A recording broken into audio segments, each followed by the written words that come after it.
Oh Lord, it's good to be here with you, mister. Have you ever started a conversation feeling all confident, only to watch it crash and burn in slow motion? Like you say something that you think is genius, and the other person just blinks, maybe nods politely, and boom, it's gone. The oxygen leaves the room, and you suddenly realize you're stuck in the social equivalent of quicksand. Yeah, I used to live there. That was my entire neighborhood. Welcome to the land of dead conversations. So picture this. I'm at a cafe, trying to bond with someone I barely know, doing my best to sound chill and interesting. She mentions she likes road trips, and what do?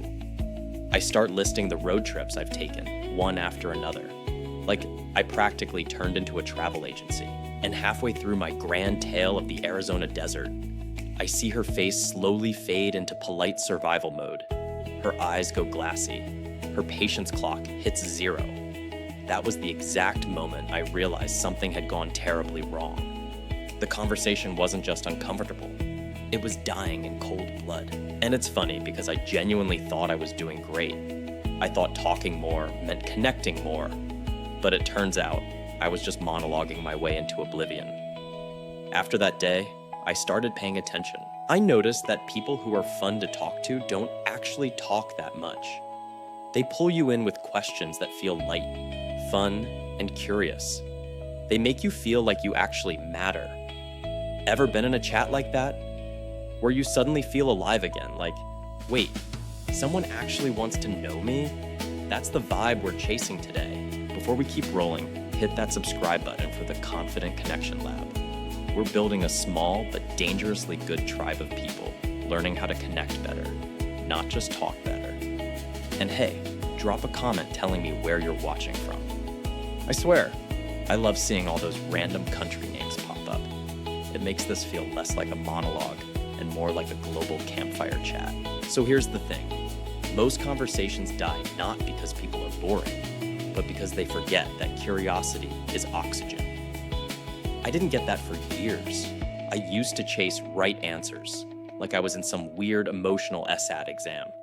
But when you change the type of questions you ask, the entire energy flips. It's not about being funny or deep. It's about being playfully curious. And trust me, it works like magic on everyone. Friends, strangers, even that one person who always seems impossible to impress. I started testing this theory. I'd swap my usual dull questions with what I now call fun unlockers. Questions that awaken someone's story. You ask something slightly offbeat, something that makes the other person pause, smile, and realize you're not following a script. Like saying, if you could relive any weekend ever, which one would it be? Instead of the classic, how was your weekend? It sounds tiny, but the difference is cosmic. One leads to an autopilot answer. The other leads to laughter, memories, maybe even a confession about dancing poorly at 2 a.m. And yeah, I learned this the hard way, because before I discovered these unlocked questions, I was basically the king of conversational crimes. My worst offense? Asking people what they did for work, and then pretending to care while secretly checking my phone under the table. I know, it's tragic. But when I started flipping the script, asking, what's one thing at work that actually makes time fly? People would light up. Suddenly, they'd tell me stories I could never have guessed. Turns out curiosity is contagious. Here's what I realized. Conversations don't die from lack of words. They die from lack of vibe. Words are the ingredients, but curiosity is the chef. Without it, you're just eating cold leftovers of polite noise. That's why in this video, we're diving into the 4 question types that keep any dialogue alive. Each one is like a small spark. You toss it into the social air, and boom, the fire starts again. We'll break them down with stickman roleplays because honestly, if I can't make fun of my old mistakes, what's the point? But let's pause for a second. Think of your last awkward conversation, the one that made you want to fake a phone call just to escape. Do you remember why it fell apart? Maybe you went too factual, or maybe you dodged emotion. I used to do both. It's not about blaming yourself though. It's about understanding that every boring moment is actually a missed curiosity cue. That's where these fun questions come in. They're simple, playful, and most importantly, they remind people that being human is still allowed. By the end of this series, you'll have the tools to turn any dead conversation into something that feels like a real exchange. And no, you won't have to fake enthusiasm or act like a comedian. All you need is intention and a few question types that do the heavy lifting for you. So grab your metaphorical notepad, or just your curiosity, and stick with me. The goal isn't to talk better, it's to feel better when you talk. All right, let's jump into the next chapter, where I'll show you the 4 fun question types that actually make people talk. And if you haven't subscribed yet, yeah, you know what I'm gonna say. Don't wait till the end. Hit it now, because trust me, the next part's where the fun really begins. All right, let's get into the fun part, the actual questions. The ones that take a dead conversation and zap it back to life like a good plot twist. I spent years collecting these by screwing up countless times and finally noticing what worked. These aren't meant to be perfect scripts, they're energy shifts. Each question type unlocks a different emotional door, and when you start mixing them up, every interaction gets this effortless flow to it. We're talking laughter, stories, even a little vulnerability, without ever forcing it. The first type is what I call the memory trigger. It's a question that sends people diving into their own highlight reel, creating instant warmth. When I first tried one, I was talking to this guy at a wedding who looked one handshake away from leaving. I asked, "What's a small moment that's been stuck in your head lately?" Instead of yawning through another work talk, he suddenly started smiling like he just remembered his favorite scene from a movie. He told me about walking his dog at sunrise after a really rough week, and how that stupid dog saved his brain that morning. You could feel the vibe flip. It wasn't about big life stories, just small, real ones. Now, why does this work? Because people don't want to talk about categories. They want to talk about moments. Generic questions invite generic answers, but specific emotionally charged ones open doors. That's what the memory trigger does. It moves someone from talking at you to talking from them. Fun side note. I once tried this on a date and heard the entire hilariously painful story of how my date accidentally proposed to her ex during a costume party. I mean, if that doesn't beat "so, what do you do?" I don't know what does. The second type is what I call the hypothetical twist. These are my favorites because they rewire the brain out of autopilot. Instead of asking something practical, you throw a curveball like, if you had a one-day reset button, what would you redo just for fun? I used this once during a brutally stiff dinner, and suddenly the energy cracked open. People laughed, argued, made jokes about eating cereal in Paris. It's childlike curiosity disguised as adult banter. It proves something wild. Imagination creates connection faster than information ever will. And here's the secret behind the hypothetical twist. It's not about accuracy, it's about imagination. You're giving people permission to play again, to express something that doesn't have to sound smart or responsible. Every single time I've dropped one of these questions, even with strangers, you can watch shoulders relax and eyes brighten. It's one of the easiest ways to make someone feel safe and fun at the same time. Basically, you're saying, hey, it's okay to stop acting perfect for 45 seconds. That's gold in any conversation. Third, we've got the curiosity loop. These are questions that don't really end. They bounce. Like, what's something you've been obsessed with lately for no logical reason? It's weirdly brilliant because it gives someone space to ramble in the best way. Once, a coworker answered that with a 10-minute monologue about collecting vintage spoons, and I swear, it was one of the most entertaining rants I've ever heard.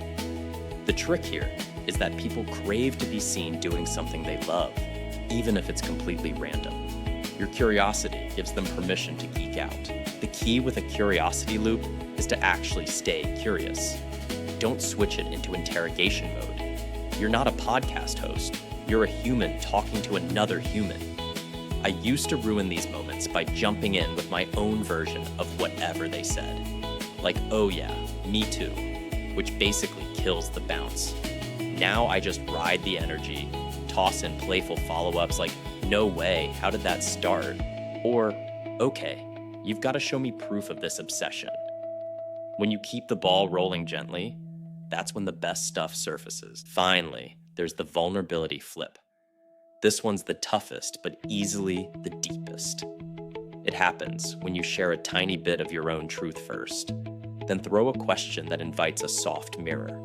Like saying, sometimes I get anxious before social stuff. Do you ever feel that too? It sounds simple, but the emotional impact is massive. You're signaling that honesty is safe here. That's the moment when conversations stop being about words and start being about humanity. The first time I tried it, I was terrified. I dropped that line during a party right after joking about snacks, and I expected awkward silence. Instead, the other person opened up about how exhausting pretending to be confident can be.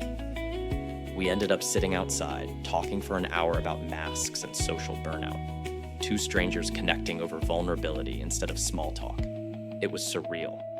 That's the power of this one question type. Here's what I want you to notice. All four of these, memory trigger, hypothetical twist, curiosity loop, and vulnerability flip, aren't tricks. They're attitudes. They shift your posture from performer to connector.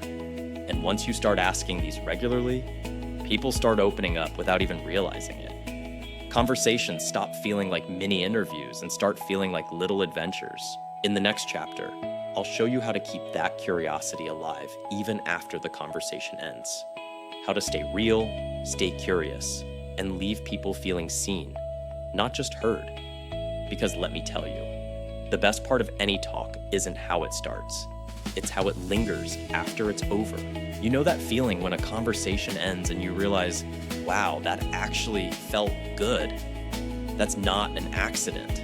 It's what happens when you've been fully present, curious, and real, instead of trying to hit invisible social targets.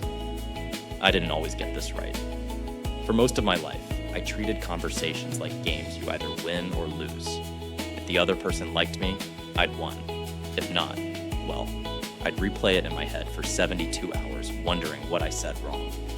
But over time, I learned something weirdly freeing. Connection isn't scored, it's felt.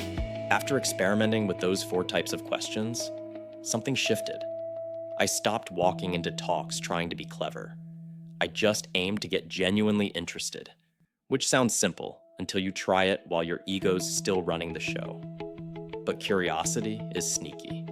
It humbles you in the best way.